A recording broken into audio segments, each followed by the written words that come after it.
A Native American tribe in South Dakota ordering an emergency lockdown to curb the coronavirus. Roadblocks are up to prevent anyone from entering or exiting the Pine Ridge Reservation, except for essential things like medical appointments. NBC News correspondent Cal Perry joins us now from South Dakota. It's his latest stop on his road to recovery trip across America. Cal, the Pine Ridge Reservation halfway through a 72-hour lockdown. I mean, that is some pretty serious stuff. How are things going there? Yeah, and I don't think people saw this lockdown coming. A lot of people were surprised by it. The concern is over these cases, which have spiked from 48 late last week, to 100 just today. And that's what has people concerned, that exponential growth. I'll get out of the way, let Mark show you the checkpoint. This is the checkpoint that is causing some controversy. This is one of 11 checkpoints leading into the Pine Ridge Reservation. Some 20,000 people live on this reservation. And in order to get through the checkpoint, you have to say that you're going to carry on past the reservation. Otherwise, they will turn you around. It's trying to control who obviously comes on and off the reservation, but also to keep everybody inside in their houses and get really a better beat and account on what the virus is doing on the reservation. Of course, this is a place that is more vulnerable to the virus. This is a place that does not have the same kind of access to health care. There is really no long-term care scenario here where doctors can carry out ventilators, for example. It's just not an option. So stemming it before it really spreads on the reservation is what is most important, Allison.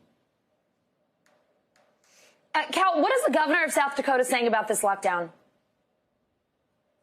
Well, she's saying that this checkpoint is illegal. Now, obviously, people here are going to take issue with that. This is native land. This is obviously a struggle that is not occurring over the last few years. It's happening over the last few centuries. There is now a legal battle underway. The tribes, a tribe north of here, the Cheyenne River tribe, is starting to sue the governor over pressure that she's putting on them to try to get rid of the checkpoint. So there's a lot of legal wrangling happening now, Allison.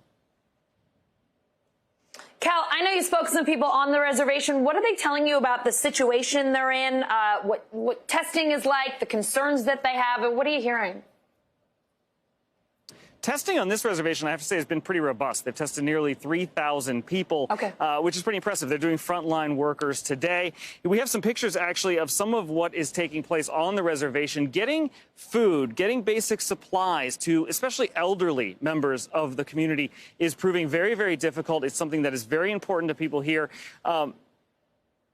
It's proving very difficult. And obviously, the elderly members of the community here are special to the tribe. It's the way that this tribe and all tribes around the country carries their history forward. So it takes on that special meaning. Obviously, elderly folks are more susceptible to the virus. So it's getting those basic goods, including food. This is a food desert. It is hard to grow things here. The financials of it are very difficult. Yeah. Obviously, they're not able to get a lot of things on the reservation. So that is one of the things that they're trying to get people to donate as well, Allison. All right, Cal Perry in South Dakota, thank you so much. Hey, NBC News viewers, thanks for checking out our YouTube channel. Subscribe by clicking on that button down here and click on any of the videos over here to watch the latest interviews, show highlights, and digital exclusives. Thanks for watching.